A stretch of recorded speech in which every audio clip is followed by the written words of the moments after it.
So I watched the Thunderbolts a couple of days ago, and going into this movie I wasn't expecting much. I thought that the movie was just another stepping stone to lead us into Avengers Doomsday. I mean, when Marvel first revealed what the team was going to look like and who was going to be on it, I'm not going to lie, I was a bit disappointed because I didn't care about none of these characters. But I'm happy to say that I really enjoyed this movie, like it really surprised me. Maybe it's because I had low expectations, but I was impressed to say the least. Before I explain how I feel about this movie, I'm going to be spoiling it, so if you haven't watched it, leave. Started off with the cast. I think it's impressive to take a group of characters that I didn't care about and managed to do a complete 180 on them. For me, this movie is the complete opposite of what Internals should have been. I think having Yelena as the main character is such a good choice. Her character development, going from a person who has lots of regrets and is lost to finding a purpose leading a team. Florence Pugh kills it in this role. To have an actress as talented as her in the MCU, it will always be a treat,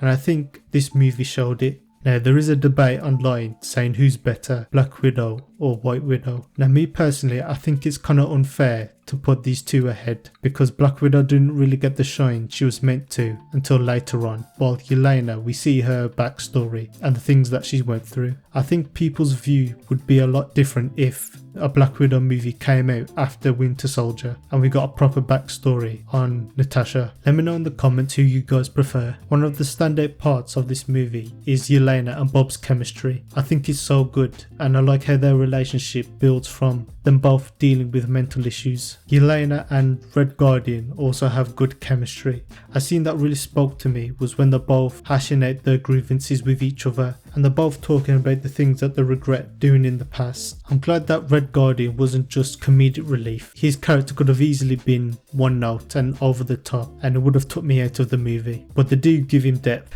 Like Yelena, he's also dealing with the fact that he's not satisfied with life. A small detail that I liked was that he's watching old footage of him in his glory days, and it's clear why he's so adamant about being a part of a team is because he wants to relive those days, and he pushes Yelena to try become what her sister was because he knows that that will give her a purpose to be able to move on her past trauma. My favourite comedic bit was when Yelena was embarrassed by Red Guardian driving and when the woman didn't recognise him on the serial. From one super soldier to the next, we have John Walker, a character that gets way too much hate in my opinion. In this movie we found out that his wife left him and took his kid because he was so fixated on the failure of not becoming the next Captain America. I like how they keep his beard to show his character decline from Falcon and the Winter Soldier to the Thunderbolts, but I feel like by the end of this movie John gets what he wanted all along, which is to be accepted by the public. Now that he's a part of a team and he's a public figure that saved people from the void, it'll be interesting to see him and Sam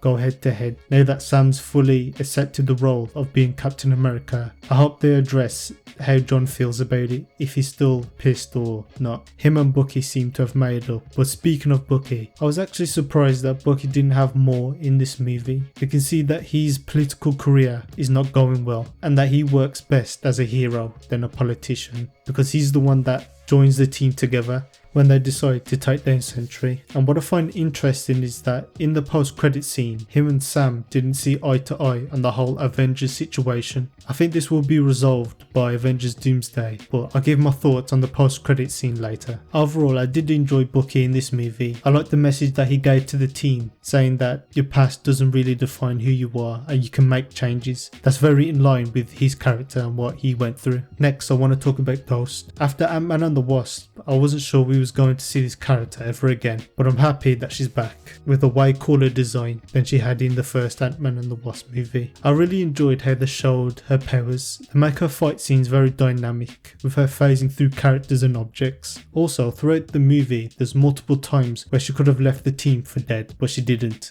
So she's not as cold as we thought she was. She just got used by S.H.I.E.L.D. so many times and she wanted to find a cure, but nobody would help. As for her character, we know that she's going to be in Avengers Doomsday, so it'll be interesting to see where her character goes from here. And next is probably my favourite performance in the whole movie, Bob or Sentry. By the way, Marvel, good job not revealing Sentry's suit in the trailer. I was surprised of how well you handled this character. Not because they haven't managed characters like Sentry before, but Sentry from the comics has a confusing origin with, people not remembering him and having multiple personalities like Moon Knight or Hulk. I'm happy Marvel handled the theme of mental health well. After watching this movie, I think Lewis Pullman is a great addition to the MCU. And thank the universe, he was a Ned Leeds or Craven. The way Lewis Pullman depicts his character is so good because you really get a sense of a vulnerable man being taken advantage of by Valentina, but him also being able to be menacing as the Sentry or Void. There's a moment where the team is pulling Bob off the Void, and I thought this is such a good moment, having the Void be a metaphor